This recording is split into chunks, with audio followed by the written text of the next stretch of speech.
My boyfriend Irvin Griffin actually did do a video on this not that long ago, but after I saw this, and it's a shame that I'm doing this on a Sunday and it's about a preacher, but let's be honest and let's be real with ourselves here. Preachers can be clowns too. They're just as human as us. They may have been chosen by the Lord to be in a pulpit, but it doesn't mean they don't make mistakes. And remember this, everybody in the Bible fell short except for Jesus. Every man in the Bible fell short except for Jesus. So it shows right there that just because he's a pastor, whether he was chosen by God or not, only he knows, doesn't mean he's not a clown. Now, the fact that he didn't directly say anything about Kevin Samuels while he was on the pulpit, but you can tell from the wording. Especially for those that saw the previous video that Irvin put up about Vivica Fox and what she had to say. Now, I've already spoke my piece to him in private and even in the Club Atlantis chat about Vivica Fox. And I will pretty much make this whole tirade over an hour long, which I am not. So I'm going to keep it towards, this whole conversation is going to be about Mr. Jamal Bryant or Dr. Jamal Harrison Bryant. This conversation is just going to be about him. This discussion is going to be about him. Now, I've said this many times to Irvin and many times to even my friends and also in the Club Atlantis chat. Hurt dogs holler.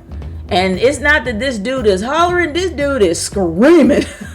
And what I mean by that is Kevin Samuels was the type of guy that did not hold back, that did not pull any punches when it came to anything that he had to say.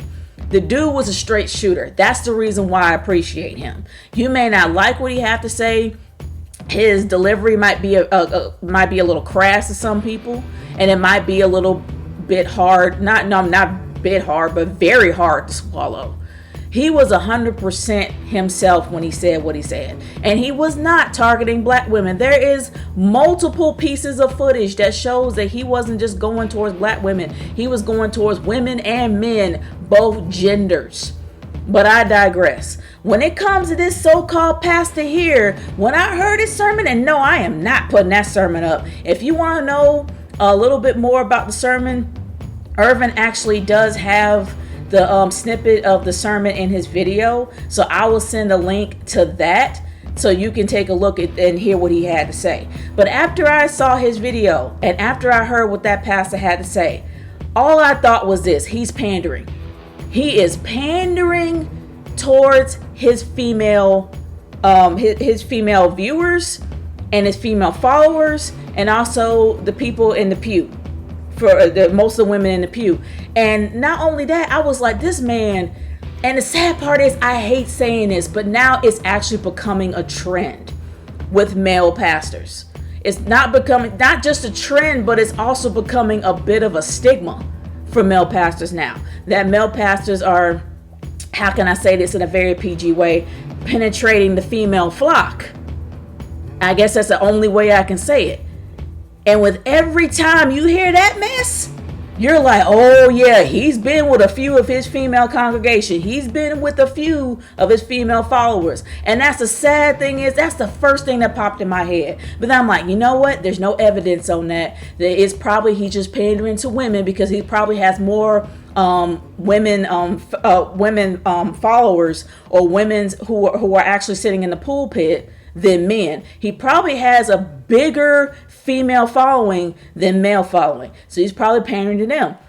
But after I heard from Irvin that he got several women pregnant, and majority of the kids that he has is out of wedlock, I'm like, okay, I'm gonna take a good look at this dude. I end up finding out that yeah, he was married, and I think he was married to his ex-wife Gizelle Bryant in 2002, and they got a divorce in 2009. She left him because he had several affairs. Not only that, I ended up finding out that he got one of his underage followers pregnant. She was 17 years old at the time, and he acknowledged that he had a daughter by her. Not only that, he got another woman in his congregation pregnant, and they had a daughter in 2016.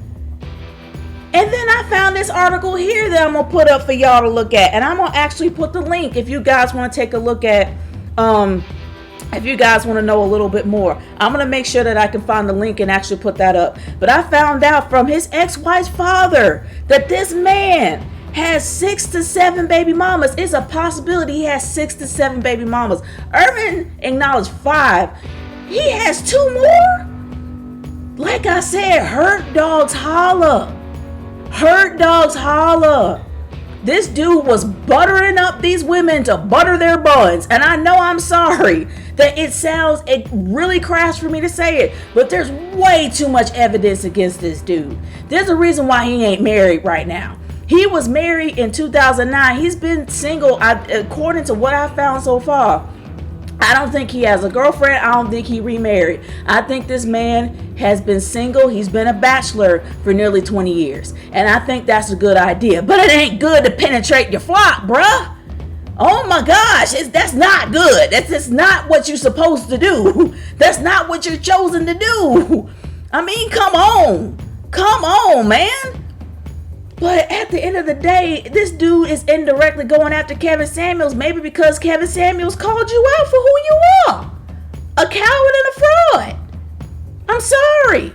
It's not right for a pastor who's supposed to be the trusted shepherd of the flock to be poking them.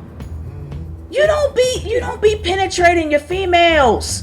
The female flock, man, you don't be penetrating those in the congregation. You don't have sex with women in the congregation. You don't. You separate that. You're a shepherd, man. You're a shepherd to your flock. That's horrible. And I know that Irvin brought up Bishop Eddie Long,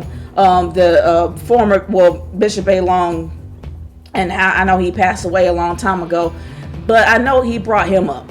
And yeah, there's a lot against him too. I'm not going to say that there isn't. There is a lot against him, especially allegations of domestic abuse. There was a lot against him. And like I said, just because they're men of the cloth, just because they're pastors, do not mean that they're clowns. It doesn't mean that they don't make mistakes. Everybody in the Bible fell short. Every man in the Bible fell short. Remember that. Remember that. Do not worship the man on the pulpit. Worship the man you are coming there to learn more about, Jesus. That's what you need to do. And I pray that more women see this for being wrong. I'm sorry, that man should not have his position doing that. You don't have relations, and I'm trying to be as PG as I can here. You do not have relations, sexual relations. Hell, I'm just going to say it. You don't have sex with your female flock. You don't. You do not penetrate your female flock. And I'm not going to go too much into that. But I'm sorry. That's really sullying your position, in my opinion. And the fact that you're going out of your way to indirectly judge Kevin Samuels for calling you out on your crap is sad. The same thing with Vivica. Vivica went on many tirades, went on many magazines, talked about how she wanted to have kids but couldn't, how she was with 50 Cent but stalked him. None of her relationships panned out. I wonder why. And she just became a very salty, bitter old woman. And usually when hurt dogs holler, they holler loud. And they want everybody to hear them. And Vivica's one of them. The same thing with this guy here. The same thing with this so-called pastor here. I'm sorry. Dr. Bryant really does need to get it together. He does. And I hope he has. I hope he has. Because you can't throw stones when the stones are going to come back and hit you. You've done the exact same thing and you're criticizing everybody else for. And you don't even know Kevin Samuels. And the fact that he called you out, I'm sorry. You know your past and you have to acknowledge that. I apologize for this going on too long, but I'm sorry. Stuff like this really does bother me. It bothers me a lot. This guy has no right to throw stones and he's throwing stones at a dead man. That's a shame. It hasn't even been that many days. He's no better than all those other women that are tap dancing on his grave. But anyway, y'all, let me know how you feel in the comments below. Let me know how you feel. I'll talk to y'all later. Peace out.